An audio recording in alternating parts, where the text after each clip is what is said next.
Hello, and thank you for tuning into this week's Mayor's Update. As always, we have a lot of important information to share with you here this week, so please feel free to share this video with your friends, family, relatives, and anyone else who you think might find this information helpful over the course of the coming week. How this update is going to go this week is that we'll run through a couple of different things that are going on in the city, and then we'll end with clearing up some confusion that we've started noticing by people who are calling City Hall here about asking some questions. There's some stuff that's going around with a lot of misinformation on social media in particular, so we're going to try to clear all that up here as we close out the update. You'll notice that there's a lot of work happening in the downtown.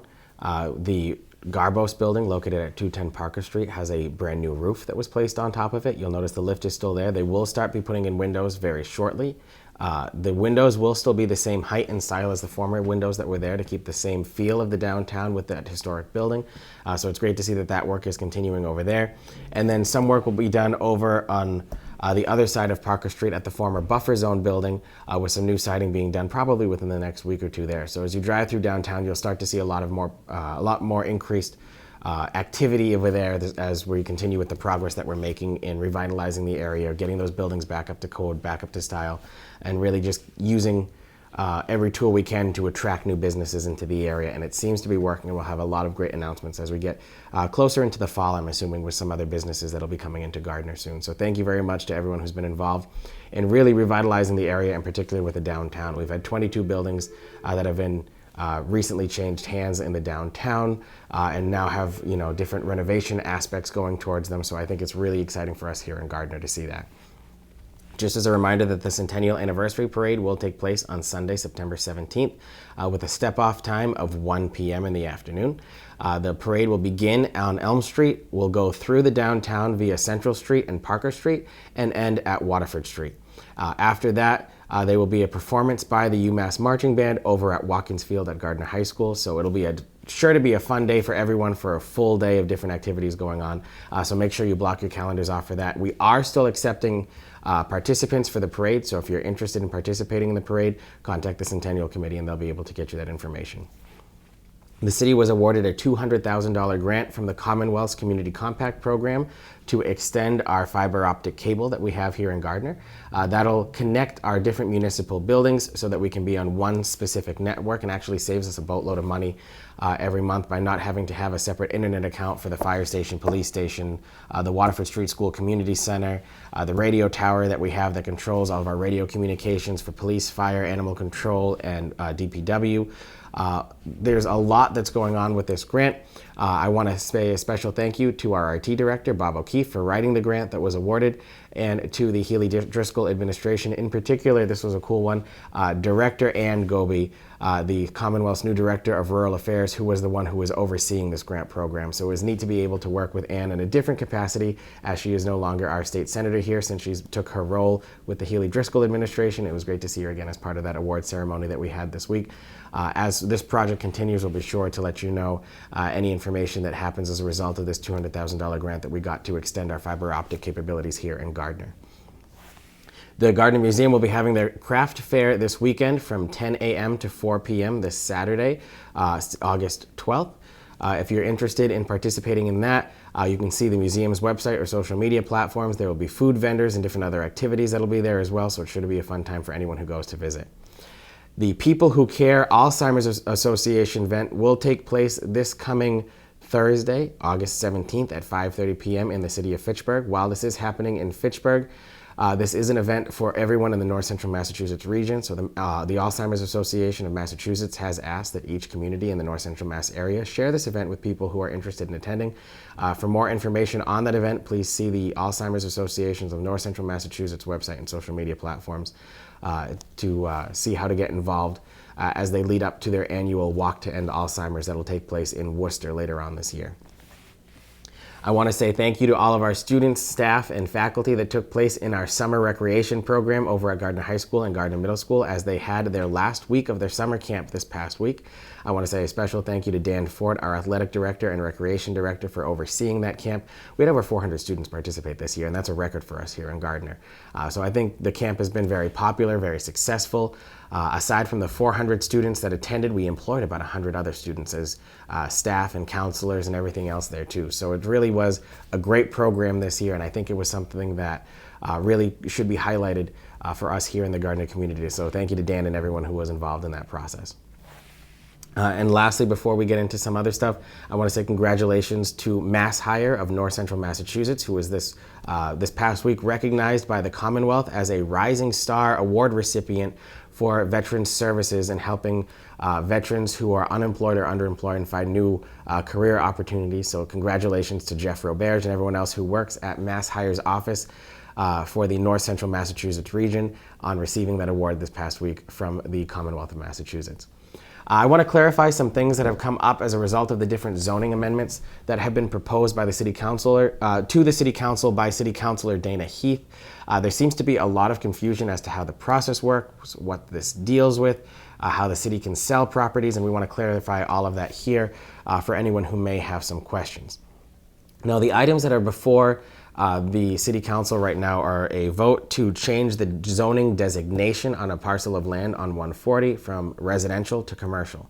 All this does is simply say what the land can and can't be used for. If the land were to be sold right now, the only thing that could go on that land is housing. If the land's zoning was to change to commercial, the only thing that means is that there could be commercial enterprises placed on that. And there's a whole big table in the city's ordinance book on says what everything fits into what's called a commercial 2 designation. That's everything from senior living facilities, hotels, box stores, hardware stores, different other aspects there too. And if you have any questions on what's in that chart, it's on the city's website, or you can call us here and we can certainly show you how to get that. Now, again, the only thing that particular amendment does is change the zoning designation as to what the land can and cannot be used for. The other items that are there is one, adding to that table of uses what can and can't be used for different zoning designations. In 2021, I believe, the state adopted a sports betting law that says that sports betting is allowed in Massachusetts, and if cities and towns don't regulate where those can and can't be located, it means that they're located anywhere in the city. So what that particular ordinance does is regulate if someone wanted to open a sports betting facility in Gardner, be it a restaurant, a betting location, a sports facility, or anything like that. That says it can go in certain places in the city, and I believe the zoning ordinance puts it in either commercial or industrial properties. All that does is comply with federal law that says that the city cannot ban a particular use from anywhere in the city, but it has the ability to regulate where in the city it can go. So that's protecting us if someone does want to come in at some point where those regulations would come into place. And the last zoning ordinance that's put forward would increase our marijuana cap for our retail facilities like Sanctuary that we have over on Pearson Boulevard from 2 to 4, just to open up the market a little bit now that it's been 5 years that cannabis has been legal here in Massachusetts. Now, the process that goes for any zoning amendment that goes for anything here in Massachusetts, not just here in Gardner, is it gets submitted to the City Council by either a city councilor, a group of citizens, the planning board, a regional planning facility, or the owner of the property. This case, it was submitted by Councilor Dana Heath to the City Council, so that meets that requirement that was there. The City Council then sends it to the Planning Board, who will have an initial review of those proposals. That review will be done, and the Planning Board will vote on what's called an initial recommendation, saying, based on all the information that we have before us right now, this is how we think the City Council should vote yes or no on this proposal. After that initial recommendation, a joint public hearing is held between the City Council and the Planning Board, where residents can voice their opinions on any of those 3 items, just like any other zoning amendments that happens at any place else in Massachusetts. And they'll have the ability to share that information there. The City Council and the Planning Board will have the opportunity to ask certain questions, and the public will have the opportunity to share their opinion. After that hearing is done, there will be an additional meeting of the Planning Board. During that meeting, the Planning Board will say, based on the information that we originally had and the input we received from the public hearing, we make a recommendation that the City Council should vote yes or no on these individual items. Once that final recommendation is done, that's reduced into writing and sent to the City Council. The City Council then has up to 90 days to vote on those items, and they can either accept the planning board's recommendations or go against the planning board's recommendations. The planning board's vote is simply a non-binding recommendation as to how they believe the city council should vote one way or the other. The city council would then have to vote twice on those items for them to become any law here in Gardner. And during both of those votes, it would have to take 8 of the 11 city councilors to vote to adopt those. Once that process is done, and that process normally takes a couple months, if the city were to choose to sell the land on 140, then the city council would have to vote to declare the land surplus by 8 members of the city council, of the 11-member city council. And then additionally, when that vote to declare the land surplus would take place, the city council would have to vote to set the minimum sale price of the land at the fair market value of the property, which the property has been appraised at about $4.3 million. After that's done, it would fall back to the administration's office via my office. At that point, I would have to appoint a review committee of a minimum 3 members up to about 5 members to review any proposals that come in. Those proposals themselves would have to be separated out individually. And this is the exact same process that we followed with the 7 properties that the city sold last year, and that we've gone through in a couple of these updates, but just to reiterate that here for consistency's sake, the proposals have to come in 2 separate envelopes. The first one's called a technical proposal. That's if you were to be awarded the land, what would you do with it?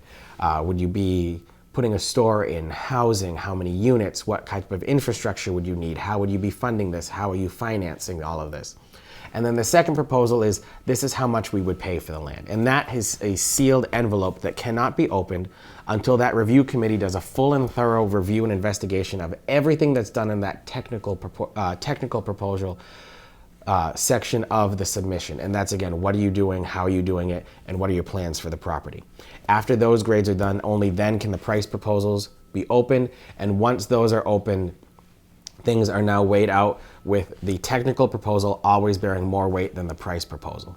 So we're talking a very public process, a very elongated process. None of this is immediate right now, but there have been a lot of questions and confusion as to how things are happening right now. I know a question was brought up at the city council meeting by one of our city councilors as to if a horse track was going in here. There has been a proponent who has said if the land does go out to surplus, they will be someone who will put an offer in on the land via that proposal process that we talked about. But that doesn't mean they're the ones who are going to be awarded the property, because there's a full, again, very long process of any time the city sells any land, just like we saw with all of the properties that we've sold in the past year.